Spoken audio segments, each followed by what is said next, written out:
Krisyanti.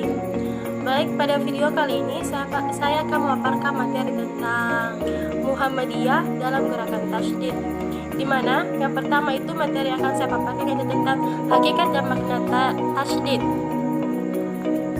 Tasydid berasal dari bahasa Arab, yakni jadada yujadidu tasydidan, yang bermakna memperbaharui sesuatu sehingga menjadi baru.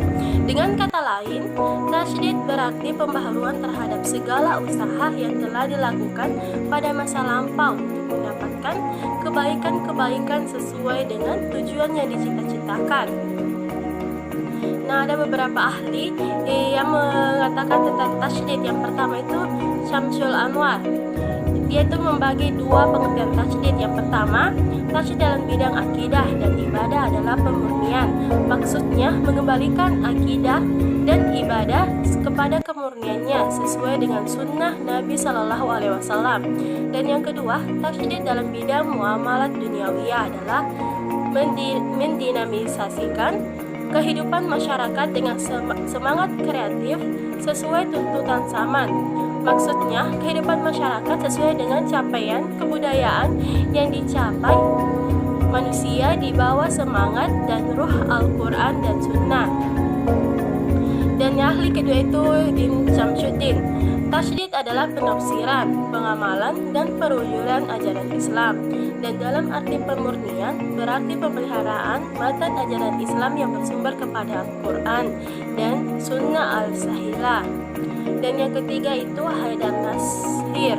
Tasydid adalah memperbaharui alam pikiran sesuai zaman modern, melembagakan pendidikan Islam modern, dan bahkan melawan misi setting dengan langkah-langkah yang modern, sehingga disebut sebagai gerakan Islam modernis. Dapat disimpulkan bahwa pembaruan itu tidaklah selamanya berarti memodernkan, akan tetapi juga memurnikan, membersihkan yang bukan ajaran.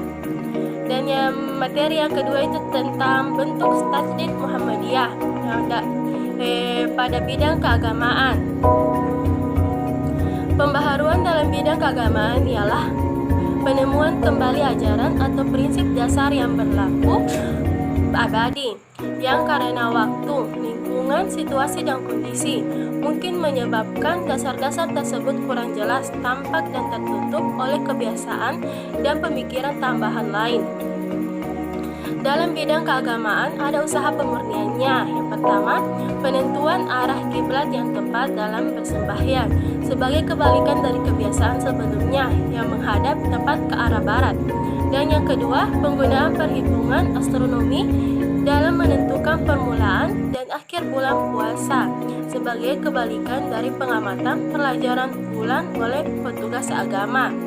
Dan yang ketiga, menyelenggarakan sembahyang bersama di lapangan terbuka pada hari raya Islam, Idul Fitri dan Idul Adha sebagai ganti dari sembahyang serupa dalam jumlah jamaah yang lebih kecil yang diselenggarakan di masjid. Dan masih banyak contoh lainnya. Dan yang kedua itu pada bidang pendidikan. Pembaharuan pada bidang pendidikan ini meliputi dua segi, yaitu segi cita-cita dan segi teknik pengajaran. Dari segi cita-cita ingin membentuk manusia muslim yang baik budi, alim dalam agama, luas dalam pandangan, dan paham masalah ilmu keduniaan, dan bersedia berjuang untuk kemajuan masyarakatnya. Dan adapun teknik pengajaran lebih banyak berhubungan dengan cara-cara penyelenggaraan pengajaran dengan mengambil unsur-unsur yang baik dari sistem pendidikan Barat dan sistem pendidikan tradisional. Muhammadiyah berhasil membangun sistem pendidikannya sendiri. Dan yang ketiga itu pada bidang sosial kemasyarakatan, yaitu Muhammadiyah merintis bidang sosial kemasyarakatan dengan mendirikan rumah sakit, poliklinik, panti asuhan, rumah singgah, panti jompo, pusat kegiatan belajar masyarakat, posyandu lansia yang dikelola melalui amal usahanya dan bukan secara individu, sebagaimana dilakukan orang pada umumnya. Dan yang materi ketiga tentang hubungan tarjih dan tasydid. Tarjih dan tasydid memiliki rencana strategis. untuk menghidupkan tajdid dan pemikiran Islam dalam Muhammadiyah sebagai gerakan pembaharuan yang kritis dinamis dalam kehidupan masyarakat dan proaktif dalam menjalankan problem dan tantangan perkembangan sosial budaya dan kehidupan pada umumnya, sehingga Islam selalu menjadi sumber pemikiran. Adapun hubungan tarjih dan tajdid ini mempunyai tugas pokok. Yang pertama, mengembangkan dan menyelenggarakan pemahaman dan pengalaman ajaran Islam dalam kehidupan masyarakat. Dan yang kedua, mensistematis metodologi pemikiran dan pengalaman Islam sebagai prinsip gerakan tajdid dalam gerakan Muhammadiyah. Dan yang ketiga, mengoptimalkan peran kelembagaan bidang tajdid, tarjih dan pemikiran Islam untuk selalu proaktif dalam menjawab masalah real masyarakat yang sedang berkembang. Itulah yang bisa